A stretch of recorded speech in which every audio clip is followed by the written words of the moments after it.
कभी कभी आपके द्वारा लिया गया एक फैसला आपके जीवन में संघर्ष तो बढ़ा देता है, परंतु उसके परिणाम अंततः आपको सुकून की दहलीज पर लाकर खड़ा कर देते हैं। ऐसी ही एक कहानी है डॉक्टर रविंद्र कोल्हे जी की। एक डॉक्टर, एक रुपया और हजारों जिंदगियां। इनके द्वारा लिखा गया लेख जो हम आप तक साझा करने की कोशिश कर रहे हैं, सुनिएगा। कि मोबाइल टावर्स के मकरजाल से दूर मेलघाट की नैसर्गिक खूबसूरती और यहाँ की निर्वता आकर्षित करती है। यह विदर्भ का एक जनजातीय अंचल है जहाँ बहुसंख्यक आबादी कोरकू आदिवासियों की है।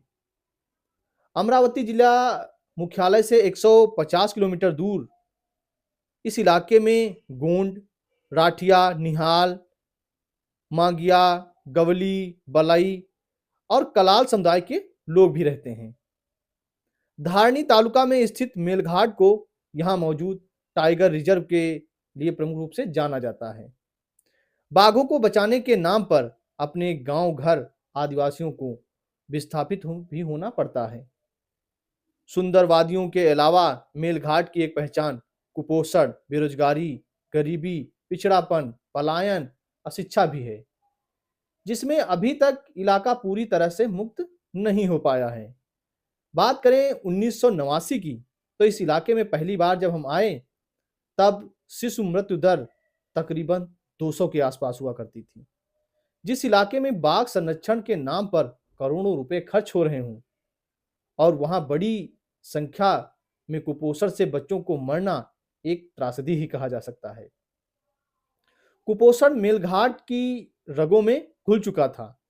गरीब आदिवासियों के लिए उससे उबर पाना आसान नहीं था और व्यवस्था खामोश थी।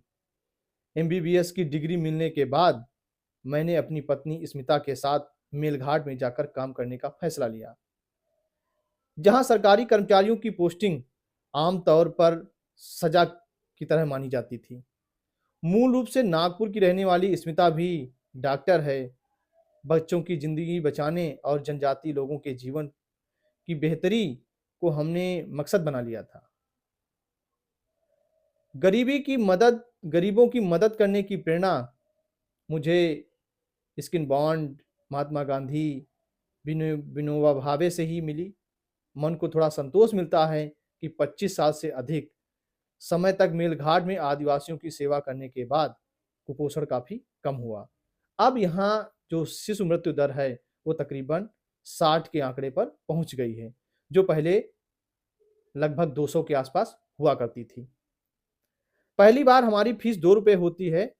इसके बाद मरीज के इलाज के लिए 1 रुपया लिया जाता है।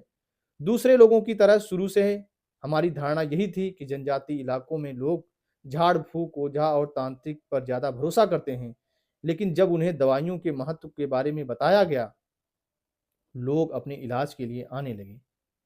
हालांकि लोगों से जुड़ने और उनकी परेशानियां समझने में करीब 2.5 साल लग गए। धीरे धीरे लोगों का भरोसा बढ़ा तो मरीजों की संख्या भी बढ़ गई। फिर तो खेती किसानी और पशुओं से जुड़ी समस्याओं को लेकर भी लोग आने लगे। दूर दराज के इलाके में रहकर किसानी के गुण भी बखूबी सीख गया। मेलघाट में सोयाबीन की खेती मेरी पहल पर ही शुरू की गई थी। इससे पहले खाद्य सुरक्षा का मुख्य आधार यहाँ पीडीएस या फिर खावटी कर्ज योजना के तहत कुपोषणग्रस्त परिवार को मिलने वाला अनुदान ही रहा। अब हालात बदल रहे हैं। खेती करने वाले आदिवासियों की संख्या भी बढ़ रही है। लोगों के पास बैंक बैलेंस भले न हो, लेकिन यहाँ किसानों की आत्महत्या के मामले सुनाई कम पड़ते हैं। कुपोषण, बेरोजगारी तथा पलायन से जुड़े रहे मेलघाट में इससे बड़ा बदलाव भला क्या हो सकता है। तो ये थे डॉक्टर रविंद्र कोल्हे जी, जो अमरावती के डॉक्टर हैं।